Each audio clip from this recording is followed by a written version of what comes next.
दोस्तों Bajaj housing finance limited की बात करें तो स्टॉक अपने 52 वीक के लो के आसपास ट्रेड कर रहा है। काफ़ी बड़ी आज गिरावट देखने को मिल रही है, लेकिन इसके बीच में जो बड़ी गुड न्यूज़ निकल के आ रही है, बजट जो हमारा आने वाला है इस फरवरी का, उसको लेकर यहाँ पे जिस तरह से रणनीति बन रही है, बजाज हाउसिंग फाइनेंस के लिए काफ़ी फायदेमंद साबित हो सकती है।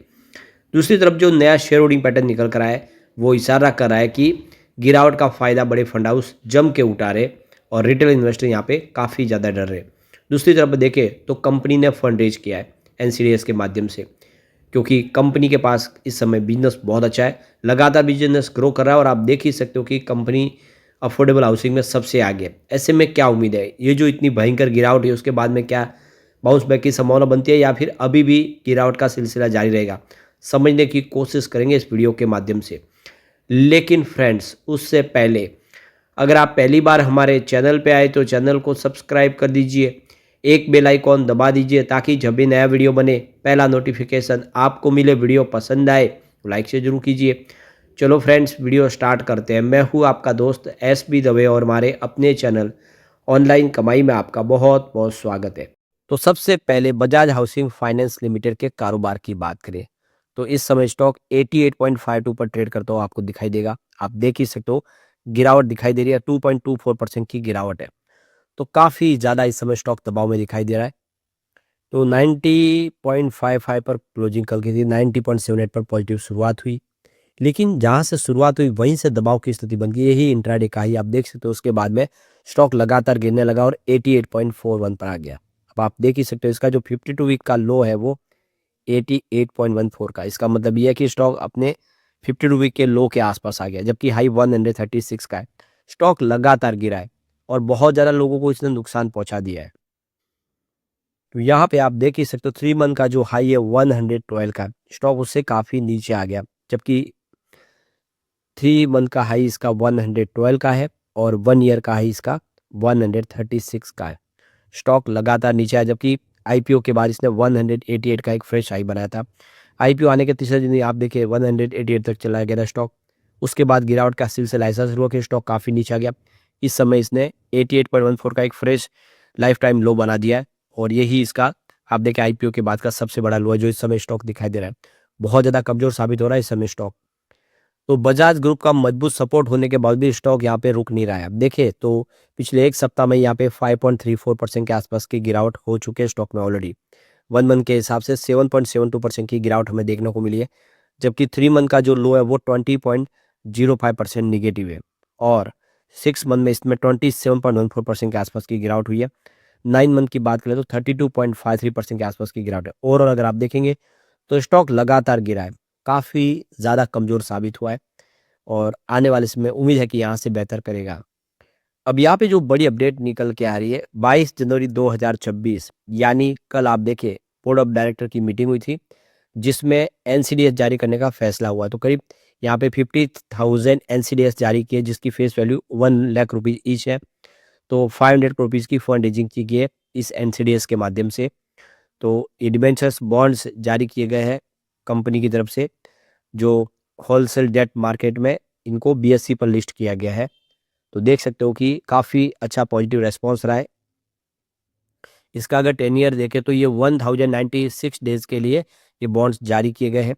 डेट ऑफ अलॉटमेंट देखें तो 22 जनवरी 2026 कल की है और डेट ऑफ मैच्योरिटी देखें तो 22 जनवरी 2029 है, यानी 2029 में ये मैच्योर होंगे।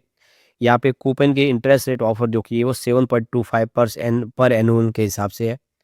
तो ये देख सकते हो कि मैच्योरिटी पे यहाँ पे इनका जो 7.25% के हिसाब से इंटरेस्ट पेमेंट दिया जा रहा है। फर्स्ट इंटरेस्ट पेमेंट जो होगा वो 22 जनवरी 2027 को होगा। सेकेंड इंटरेस्ट पेमेंट पे किया जाएगा वो 22 जनवरी 2028 को और थर्ड जो इंटरेस्ट पेमेंट और प्रिंसिपल अमाउंट भी रीपेमेंट की जाएगी वो 22 जनवरी 2029 को। तो इस तरह से 3 किस्तों में ये पूरी रकम वापस चुकाई जाएगी बॉन्ड्स के माध्यम से जो रेज किए हो। अब यहाँ पे हमारे सामने नया शेयर होल्डिंग पैटर्न आ चुका है। प्रमोटर ने अपनी होल्डिंग को डिक्रीज किया। आप देख सकते हो कि 88.70% की होल्डिंग थी Q2 के दरमियान, जो Q3 में इन्होंने 86.70% की है। इन्होंने बाजार में अपने शेयर बेचे हैं और इसके पीछे वजह है कि प्रमोटर को अपनी होल्डिंग अभी भी कम करनी होगी, इसको 75% पे लाना होगा। जो सेबी के रूल्स के तहत। तो ऐसे में थोड़ी थोड़ी करके होल्डिंग बाजार में डायलूट करनी होगी। तो अभी भी करीब 11% के ऊपर की होल्डिंग है जो इनको बाजार में बेचनी है सेबी के रूल्स के तहत। लेकिन यहाँ पे एफआई और एपीआई ने अपनी होल्डिंग इंक्रीज कर दी है। देख लो कि 0.86% की होल्डिंग थी Q2 के दरमियान, जो बढ़ते हुए देख लो कि दिसंबर में 0.94% हो चुकी है। यानी जो फॉरेन पोर्टफोलियो इन्वेस्टर है उन्होंने अपने इन्वेस्टमेंट को बढ़ा दिया, इस गिरावट का पूरा फायदा उठाया गया उनकी तरफ से। ये एक शुभ संकेत है। यहाँ पे एफआईआई की जो संख्या वो भी जबरदस्त बढ़ चुकी है, वो इंक्रीज हो चुकी है। पहले 108 से एफआई और एपीआई, वो अब बढ़ के 119 हो चुके हैं दिसंबर क्वार्टर के दरमियान। यानी करीब 11 नए एफआईआई ने यहाँ पे एंट्री कर ली है। ये इशारा है कि बजाज हाउसिंग फाइनेंस की वैल्यूएशन काफ़ी फेयर हो गई है और अब निवेशों का रुझान पॉजिटिव हो चुका है। म्यूचुअल फंड ने भी अपनी होल्डिंग इंक्रीज की है। 0.33% की होल्डिंग थी, देख सकते हो कि Q2 के दरमियान, जो दिसंबर क्वार्टर में 0.63% हो चुकी है। लगभग दुगुना निवेश किया है म्यूचुअल फंड ने भी दिसंबर क्वार्टर के दरमियान। जबकि म्यूचुअल फंड की जो संख्या है उसमें भी एक की वृद्धि हो गई है। पहले 22 थे म्यूचुअल फंड जो इन्वेस्टमेंट करते थे, अब वो बढ़ के 23 हो चुके हैं। इसके अलावा इंस्टीट्यूशनल इन्वेस्टर ने भी अपनी होल्डिंग इंक्रीज कर दी है। 1.45% की होल्डिंग थी, देख सकते हो कि सितंबर क्वार्टर में, जो दिसंबर क्वार्टर में बढ़ के 2.33% तक पहुंच गई है। यानी जम के खरीदारी यहाँ पे बड़े फंड हाउस ने भी इंडिया के कर दिए। तो डीआई, म्यूचुअल फंड और एफआई सब ने अगर निवेश बढ़ाया तो होल्डिंग किसकी कम हुई, वो आप देख ही सकते हो कि होल्डिंग कम होगी जनरल पब्लिक की। जनरल पब्लिक यहाँ पे निवेश अपना बेच रहे हैं और बड़े फंड हाउस खरीदारी कर रहे हैं, क्योंकि स्टॉक बहुत ज़्यादा करेक्ट हो चुका है। उनको लगता है कि यहाँ से आने वाले समय उम्मीद बेहतर की जा सकती है। यहाँ पे प्रमोटर होल्डिंग की बात करें तो बजाज हाउसिंग फाइनेंस की जो प्रमोटर होल्डिंग है 86% की प्रमोटर के पास, और वो है बजाज फाइनेंस लिमिटेड। तो उसी की सब्सिडीज कंपनी है, देख सकते हो इसकी होल्डिंग बजाज फाइनेंस के पास है। म्यूचुअल फंड की होल्डिंग यहाँ पे 0.63% है। इसके अलावा फॉरेन पोर्टफोलियो इन्वेस्टर कैटेगरी की 0.94% की होल्डिंग कैटेगरी 1 में। 2 में यहाँ पे कोई होल्डिंग शो नहीं हो रही है। फाइनेंशियल इंस्टीट्यूशन यानी बैंक की बात है, उनकी 0.02% की होल्डिंग है। जबकि इंश्योरेंस कंपनी की भी 0.43% की होल्डिंग है स्टॉक के अंदर। अब ऐसे इंडिविजुअल इन्वेस्टर जिन्होंने 2 लाख से ऊपर का इन्वेस्टमेंट किया, उनकी 1.07% की होल्डिंग है, उनकी संख्या 1694 की है। और ऐसे इंडिविजुअल इन्वेस्टर जिनका निवेश 2 लाख से नीचे है, उनकी 8.76% की होल्डिंग है। एनी अदर स्पेसिफाई में 0.33% की होल्डिंग है, जबकि एचयूएफ की 0.30% की होल्डिंग है। एम्प्लॉयज की 0.03% की होल्डिंग है। अब यहाँ पे जैसे कि आपको पता है कि Bajaj housing finance limited specially उनका जो फोकस है अफोर्डेबल हाउसिंग के ऊपर है। संभव होम फाइनेंस के लोन के माध्यम से वो छोटे लो इनकम वाले जो ग्रुप है, जो माइक्रो एंटरप्राइजेस वगैरह है, उन सबको या जो अनऑर्गेनाइज जो सेक्टर है उनको लोन प्रोवाइड करते हैं। तो प्रधानमंत्री आवास योजना का बेनिफिट भी इसमें मिलता है 2.0 के तहत, जो यहाँ पे होम ले लोन ले रहे 35 लाख तक। तो 32 ईयर के टेन्योर के साथ यहाँ पे लोन मिलता है। तो बजाज हाउसिंग फाइनेंस के लिए अब यहाँ पे अपॉर्चुनिटी फिर से दिखाई दे रही है, क्योंकि बजट हमारा आने वाला है। तो ये देख सकते हो कि बजट 2026 को लेकर रियल इस्टेट जो यहाँ पे ग्रुप की तरफ से NAREDCO की तरफ से देख सकते हो कि सरकार से कुछ डिमांड की गई है, जिसमें अफोर्डेबल हाउसिंग की जो इस समय जो मिन जो उसका जो पैमाना है उसको बदलने की जा रही है गुजारिश।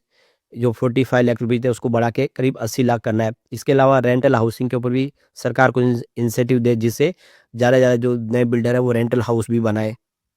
तो रियल डेवलपर जो एसोसिएशन है उसके हिसाब से देखो कि इन्होंने देख सको कि 22 जनवरी को गवर्नमेंट को कुछ यहाँ पे डिमांड की है। तो अफोर्डेबल हाउसिंग के लिए अब 75,000 से लेके 75 लाख रुपए से लेके 80 लाख रुपए तक की जो लोन है होम लोन, उनको भी अफोर्डेबल हाउस में गिनना चाहिए। यानी कम से कम 80 लाख का घर हो तो वो अफोर्डेबल हाउसिंग में आए। फिलहाल 45 लाख रुपीज़ के आसपास के जो घर की कीमत है वही अफोर्डेबल हाउसिंग में आती है। जबकि आज की तारीख में अगर आप देखें तो बड़ी सिटीज़ में कोई भी घर अगर आप लेना चाहें तो 2 BHK भी आपको 45 लाख रुपीज़ में नहीं मिलेगा। और इसीलिए वो चाहते हैं कि इसकी अमाउंट बढ़ाई जाए, ताकि ज़्यादा से ज़्यादा लोग इस मौके का फ़ायदा उठाएं। वो अफोर्डेबल हाउसिंग के तहत उनको इंटरेस्ट रेट का फ़ायदा होगा, सरकार की तरफ से उनको राहत मिलेगी। तो डिमांड है, अगर ऐसा सरकार मान लेती है तो आने वाले समय इसका फ़ायदा बजाज हाउसिंग फाइनेंस को भी होगा।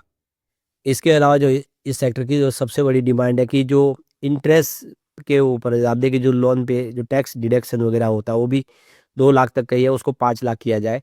तो इंटरेस्ट के होम लोन के ऊपर इसका जो डिडक्शन को बढ़ाना चाहिए, जिससे ज़्यादा से ज़्यादा लोगों को बेनिफिट हो और लोग ज़्यादा से ज़्यादा घर खरीदें। तो ये देखो कि चेयरमैन जो है NARDCO के निरंजन हीरानंदानी उनकी तरफ से जो बड़ा बयान निकल कर आए, गवर्नमेंट से डिमांड की गई है अफोर्डेबल हाउसिंग को लेकर इस सेगमेंट में कुछ बदलाव किए जाए, ज़्यादा से ज़्यादा नई कुछ बातें जोड़ी जाए। देखना होगा सरकार क्या मानती है, लेकिन जो भी होगा आने वाले समय स्थिति बदलेगी। जिस तरह से निवेशक यहाँ पे खरीदारी करे, बजाय हाउसिंग फाइनेंस बेहतर कर सकता है। लेकिन फ्रेंड्स, कोई भी इन्वेस्टमेंट करने से पहले अपने फाइनेंशियल एडवाइजर से एडवाइस ले ले या अपना खुद का रिसर्च करें, क्योंकि मैंने वीडियो आपके एजुकेशनल पर्पज के लिए ही बनाया। वीडियो पसंद आए तो लाइक से जरूर कीजिए और चैनल को सब्सक्राइब कर दीजिए। Thank you friends.